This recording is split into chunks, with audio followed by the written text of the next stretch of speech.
Welcome to my channel Tex and Teletalks. Today we discuss that what is an e-way bill. E-way bill क्या होता है, क्यों बनाया जाता है, क्या लिमिट होती है उसकी, कब बनाना चाहिए, किस लिए बनाया जाता है। बेसिकली ई-वे बिल होता क्या है, आज हम उसके बारे में डिस्कस करने वाले हैं। Very important topic in accountant field. So let's start it.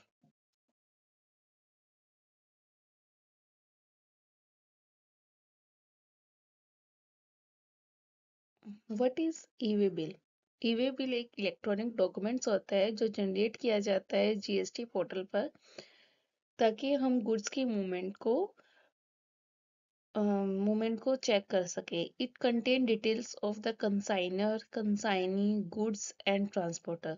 इसके अंदर कंसाइनर की डिटेल होती है, कौन गुड्स सप्लाई कर रहा है, कौन गुड्स को रिसीव कर रहा है, गुड्स की डिटेल एंड ट्रांसपोर्टर की डिटेल, किस ट्रांसपोर्टर के थ्रू जा रहा है, किस व्हीकल में जा रहा है। तो वो सभी डिटेल्स ईवे बिल के अंदर होती है।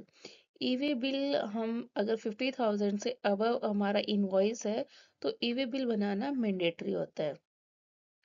ठीक है, आगे हम देखने वाले हैं कि डिटेल में पढ़ने वाले हैं कि ईवे बिल होता क्या है, क्या इसमें मैंडेटरी है, क्या रिक्वायर्ड नहीं है, क्यों रिक्वायर्ड नहीं है ईवे बिल, कब बनाना चाहिए हमें। तो वो सारी चीजें आने वाली वीडियो में देखेंगे। ठीक है, व्हेन इज इट रिक्वायर्ड? कब ये रिक्वायर्ड होता है? Mandatory for movement of goods valuable value over 50,000। अगर 50,000 का आपका इनवॉइस है, सिंगल इनवॉइस है या फिर एग्रीगेट इनवॉइस है, अगर 50,000 से अबव है तो आपको ईवी बिल बनाना मैंडेटरी है। Applies to interstate and intrastate, both में एप्लीकेबल है, इंटरस्टेट हो या फिर इंटरस्टेट हो। रिक्वायर्ड फॉर सप्लाई, सेल करना हो या गुड्स सेल करनी हो या फिर आपको गुड्स ट्रांसफर कर रहे हो, तभी वे बिल मैंडेटरी है। रिटर्न ऑफ गुड्स, अगर आप गुड्स रिटर्न कर रहे हो उसके लिए भी मैंडेटरी है। Inward supply from unregistered person, अगर आप अनरजिस्टर्ड पर्सन से इनवर्ड सप्लाई कर रहे हो then it is required for, है ना। नेक्स्ट है, हु शुड जनरेट इट? कौन कौन इसको जनरेट कर सकता है? Registered person when goods are sent by own and hired vehicle, अगर कोई रजिस्टर्ड सप्लायर है वो जनरेट कर सकता है। रजिस्टर्ड रिसिपेंट है वो भी जनरेट कर सकता है। If goods are receive from an unregistered supplier, unregistered supplier से हमें गुड्स रिसीव हो रही हैं तो रजिस्टर्ड पर्सन जो रिसिपेंट है वो जनरेट करेगा। अगर बोथ आर द अनरजिस्टर्ड तो ट्रांसपोर्टर ई-वे बिल जनरेट करेगा। ओके, ट्रांसपोर्टर ई-वे बिल को जनरेट करता है।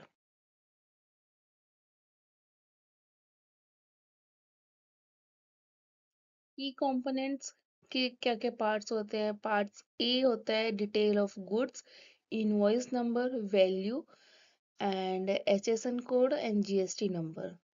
जीएसटी नंबर मेंशन होता है, इनवॉइस का number, value of goods and HSN code. Part B transport detail, transport detail, vehicle number and transporter ID. ठीक है, validity of EV bill, मान लो कि आज हमने ईवी बिल बनाया, वो एक दिन के लिए वैलिड होता है अगर आप 200 किलोमीटर तक आप गुड्स को वन एक प्लेस से दूसरी प्लेस आप भेज रहे हो, तो 200 किलोमीटर अगर आपकी 200 किलोमीटर तक का आपका रास्ता है तो एक दिन की वैलिडिटी होती है। अगर 200 से ज्यादा का होता है, एवरी एडिशनल 200 किलोमीटर्स और 1 डे प्लस होता चला जाएगा उसके अंदर। ठीक है, validity can be extend before expiry under specific condition. अगर किसी भी कंडीशन से हमारा हम ये वैलिडिटी हम अचीव नहीं कर मतलब कि वैलिडिटी एक्सपायर होने वाली है तो हम उस वैलिडिटी को एक्सटेंड भी कर सकते हैं एक वैलिड रीजन देकर।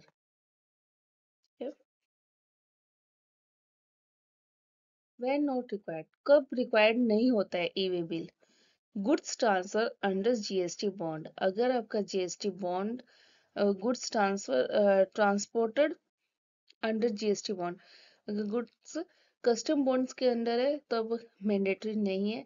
Non motorised convenience, empty cargo containers, goods exempt from e-way bill as per state specific rules, कोई भी स्टेट के स्पेसिफिक रूल्स हैं उसके अकॉर्डिंग ये ईवे बिल एग्जम्प्ट भी हो सकता है goods.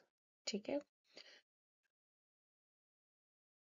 Common mistake avoid, common mistakes है जो हमें अवॉइड करनी चाहिए। नॉट अपडेटिंग पार्ट बी, अगर हम व्हीकल डिटेल्स अपडेट नहीं करते हैं, ये बहुत कॉमन मिस्टेक्स होती हैं। Expired e-way bill during transit, अगर हमारा ईवे बिल एक्सपायर्ड हो चुका है और तब भी हम ट्रांजिट कर रहे हैं, मतलब कि तब भी हम गुड्स को लेके जा रहे हैं, तो it's a very big mistakes, we can pay the penalty also. So mismatch between invoice and e-way bill details, अगर किसी भी इनवॉइस और ईवी बिल के अंदर कोई भी डिटेल मिसमैच हो रही है तभी ये भी चीज भी हमें अवॉइड करनी चाहिए। Not cancelling incorrect bill with in 24 hours, आप 24 आवर्स के अंदर इनकरेक्ट बिल कैंसिल नहीं कर सकते। ठीक है। This can lead to penalty up to 10,000 and 200% of tax involved, and even detection and confections of goods। ठीक है, ठीक है।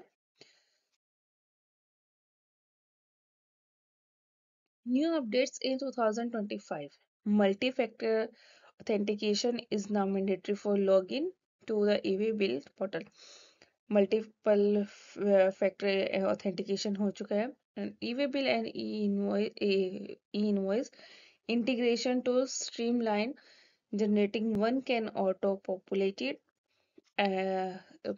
the others। अगर आप ई इनवॉइस बना रहे हो तो ई वे बिल ऑटो पॉपुलेटेड हो जाएगा, सिर्फ आपको पार्ट बी की डिटेल्स डालनी होती है, ट्रांसपोर्ट की और व्हीकल नंबर की, ये दो डिटेल्स आपको डालनी होती है और ऑटो पॉपुलेट हो जाती है हमारी details. Strictly enforce on expired on incorrect EV bill. Okay,